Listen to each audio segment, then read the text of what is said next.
கிறிஸ்துவுக்குள் அன்பான தேவனுடைய பிள்ளைகளே, ஆவிக்குரிய வாழ்க்கையில் ஒவ்வொரு விசுவாசிகளுக்கும் பல அனுபவங்களை ஆண்டவர் தருவார்.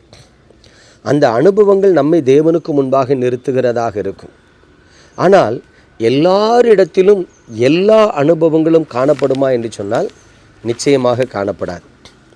ஆனாலும் ஒரு சில அனுபவங்கள் எல்லா தேவ பிள்ளைகளுக்கும் தேவைப்படுகிறது. அதையும் நாம் மறுத்துவிடக்கூடாது. பாருங்கள், ரோமருக்கு எழுதின நிருபம் 1 அதிகாரம் 9 பாருங்கள். நான் ஜெபம் பண்ணும் பொழுதெல்லாம் இடைவிடாமல் உங்களை நினைத்து கொண்டிருக்கிறதை குறித்து தமது குமாரனுடைய சுவிசேஷத்தினாலே என் ஆவியோடு நான் சேவிக்கிற தேவன் எனக்கு சாட்சியாயிருக்கிறார். இங்கே பரிசுத்த பவுல் ஒரு வித்தியாசமான காரியத்தை சொல்லுகிறார். பொதுவாக ஒவ்வொரு தேவ பிள்ளைகளும் தனக்காக ஜெபிப்பார்கள், தன் குடும்பத்தாருக்காக, தன் பிள்ளைகளுக்காக ஜெபிப்பார்கள். ஒருவேளை ஊழியக்காரர்களுக்காக, ஊழியங்களுக்காக ஜெபிக்கிற பிள்ளைகளும் இருப்பார்கள். ஆனால் இங்கே பரிசுத்த பவுல் சொல்லுகிறார், ஒரு கூட்ட ஜனங்களை குறித்து நான் உங்களுக்காக இடைவிடாமல் ஜெபிக்கிறேன் என்று சொல்லுகிறார்.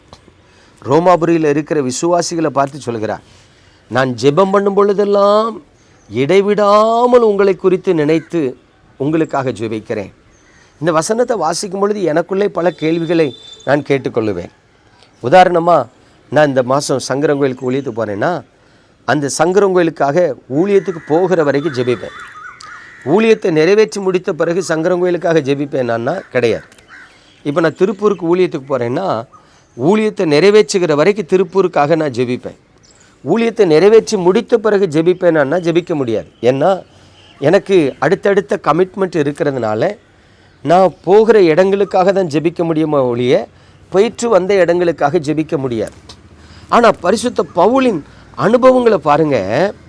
ஒரு பட்டணத்தில் ஊழியம் செய்கிறாருன்னா அந்த பட்டணத்தில் இருக்கிற மக்களுக்காக நான் இடைவிடாமல் ஜெபிக்கிறேன் அப்படின்னு சொல்கிறார். இது அந்த பட்டணத்தில் ஊழியத்தை செய்கிற வரைக்கும் இல்லை, ஊழியத்தை நிறைவேற்றின பிறகும் கூட அவர் எங்கெல்லாம் ஊழியம் செய்தாரோ அந்த பட்டணத்து மக்களெல்லாம் நினைவு கூர்ந்து பின்தொடர் ஊழியத்தையும் அவர் செய்தார் என்று பார்க்கிறோம். It is a rare character, ஒரு ஸ்பெஷல் கேரக்டர். எனக்கு அன்பான தேவனுடைய பிள்ளைகளே, இன்றைக்கி இயேசு கிறிஸ்து உங்களிடத்தில் எதிர்பார்க்கிற ஒரு நல்ல காரியம் என்னென்னா, ஒருவேளை நீங்கள் எங்களை மாதிரி ஊராக போய் ஊழியம் செய்கிறதில்லை, ஆனால் நீங்கள் பழகுறீங்க தெரியுமா? உங்கள் சபையில் ஒரு 10 பேர்கிட்ட 50 பேர்கிட்ட பழகுவீங்க, இல்லை நீங்கள் இருக்கிற தெருவில் ஒரு 10 பேர்கிட்ட 50 பேர்கிட்ட பழகுவீங்க. ஸோ நீங்கள் நேசிக்கிறவர்களுக்காக இடைவிடாமல் ஜெபிக்க வேண்டும் என்று சொல்லி கர்த்தர் இன்றைக்கு உங்களுக்கு உணர்த்துகிறார். நம்ம நேசிக்கிறவர்களுக்காக ஜெபிக்கணும். சில நேரம் நம்ம நேசிக்கிறவர்கள் ரட்சிக்கப்படாமல் இருப்பாங்க, ரட்சிப்பிற்காக ஜெபிக்கலாம். சில நேரம் நம்ம நேசிக்கிறவர்கள் ரட்சிக்கப்பட்டு பின்வாங்கி போனவர்களாக இருப்பார்கள், அவர்களுக்காக ஜெபிக்கணும். சில நேரம் நம்ம நேசிக்கப்படுகிறவர்கள் ரட்சிக்கப்பட்டவர்களாக இருப்பாங்க, ஆனால் கண்ணீரின் பள்ளத்தாக்கில் உபத்திரவங்கள் இருப்பாங்க, அவங்களுக்காக ஜெபிக்கணும். பிரியமான தேவனுடைய பிள்ளைகளே, ஒரு விசுவாசிக்கு தேவன் கொடுக்கப்பட்ட ஸ்தானத்தில் ஒன்று என்னென்னா, அவன் தனக்காக தன் குடும்பத்துக்காக மட்டும் ஜெபிக்கிறவனாய் அல்ல, தான் நேசிக்கிற மற்ற மக்களுக்காகவும் இடைவிடாமல் ஜெபிக்க வேண்டும் என்று சொல்லி கர்த்தர் எழுதி வைத்திருக்கிறத பார்க்கிறோம். அது ஒரு நல்ல அனுபவம். நீங்கள் தேவனுடைய கண்களில் கிருபை பெற்றுக்கொள்ளணும்னா மற்றவர்களுக்காக ஜெபம் பண்ணி பாருங்கள். ஒரு ஊழியக்காரி என்கிட்ட வந்து சொன்னார், அண்ணே என்னை யாருமே நேசிக்க மாட்டேங்கிறாங்க, எனக்கு யாருமே காணிக்க தர மாட்டேங்கிறாங்க, என்னை யாருமே விசாரிக்க மாட்டேங்கிறாங்க அப்படின்னார். அப்போ நான் அவருக்கு சொன்னேன், உங்கள் குடும்பத்தில் இருக்கிற எல்லாருக்காகவும் ஜெபம் பண்ணுங்கள், உங்கள் உடன் பிறந்தவர்களுக்கு ஜெபம் பண்ணுங்க, நீங்கள் போகிற சபையில் இருக்கிற ஒரு சில முக்கியஸ்தர்களுக்காக ஜெபம் பண்ணுங்கள். கர்த்தர் ஏதாவது ஒரு விதத்தில் அவர்கள் உங்களை விசாரிக்கும்படி திருப்புவார்னே.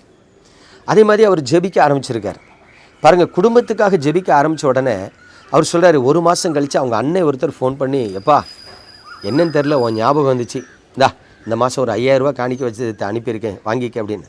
அவருக்கு சந்தோஷம் தாங்க முடியல. அவர் சொன்னார், அண்ணே ஜோமணி 1 மாதம் கூட ஆகலண்ணே, எங்கள் அண்ணன் என்னை விசாரித்தார். அல்லேலூயா.